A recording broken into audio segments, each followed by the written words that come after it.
Message reçu le 1er septembre 2025. Soyez prêts, car de grandes grâces arrivent. Elles dépasseront toutes vos espérances. Voici venir le temps des bénédictions. Elles abonderont comme les poissons dans les filets des apôtres. Je vous ai dit de préparer votre cœur à recevoir pleinement l'amour du Père. Je vous le répète encore aujourd'hui. Pour le recevoir et y goûter pleinement, il vous faut avoir un cœur pur, sans quoi vous ne serez pas digne. Pour cela, 3 possibilités s'offrent à vous. Vous pouvez toutes les réaliser. Ainsi vous serez parfaitement purifiés. La première consiste à aller vous confesser chaque première semaine du mois. La confession est véritablement un acte d'humilité et de confiance qui vous rapproche de votre Père.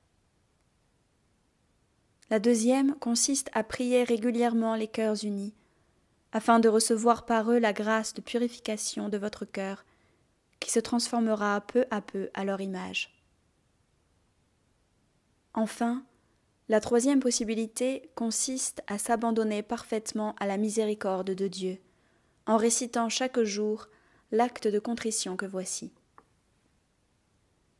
Père éternel, j'ai aujourd'hui un très grand regret de t'avoir offensé, parce que tu es infiniment bon et que le péché te déplaît. Aussi, je prends la ferme résolution, avec ton aide, de faire pénitence et de ne plus t'offenser. Ô mon Dieu, viens à mon aide, purifie-moi avec l'hysope, et je serai blanc, plus que la neige. Amen.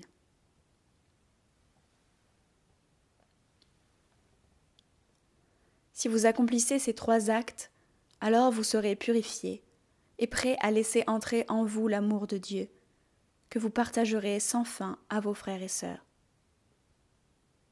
Soyez heureux et bénis, car votre Père vous pardonne tout. Amen. Jésus de Nazareth.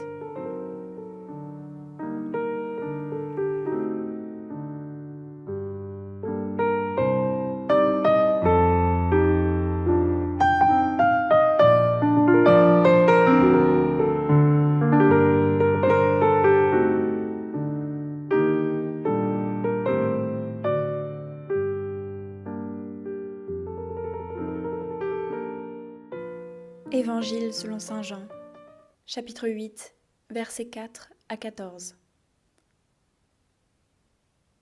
Maître, cette femme a été surprise en flagrant délit d'adultère. Or, dans la loi, Moïse nous a ordonné de lapider ces femmes-là. Et toi, que dis-tu ? Il parlait ainsi pour le mettre à l'épreuve, afin de pouvoir l'accuser. Mais Jésus s'était baissé, et, du doigt, il écrivait sur la terre. Comme on persistait à l'interroger, il se redressa et leur dit : « Celui d'entre vous qui est sans péché, qu'il soit le premier à lui jeter une pierre. » Il se baissa de nouveau, et il écrivait sur la terre. Eux, après avoir entendu cela, s'en allaient un par un, en commençant par les plus âgés. Jésus resta seul avec la femme, toujours là au milieu. Il se redressa et lui demanda : « Femme, où sont-ils donc ? Personne ne t'a condamné ? » Elle répondit : « Personne, Seigneur. » Et Jésus lui dit : « Moi non plus, je ne te condamne pas. Va, et désormais ne pêche plus. » De nouveau, Jésus leur parla : « Moi, je suis la lumière du monde. Celui qui me suit ne marchera pas dans les ténèbres, il aura la lumière de la vie. » Les pharisiens lui dirent alors : « Tu te rends témoignage à toi-même, ce n'est donc pas un vrai témoignage. » Jésus leur répondit : « Oui, moi je me rends témoignage à moi-même, et pourtant mon témoignage est vrai. Car je sais d'où je suis venu, et où je vais, mais vous, vous ne savez ni d'où je viens, ni où je vais. »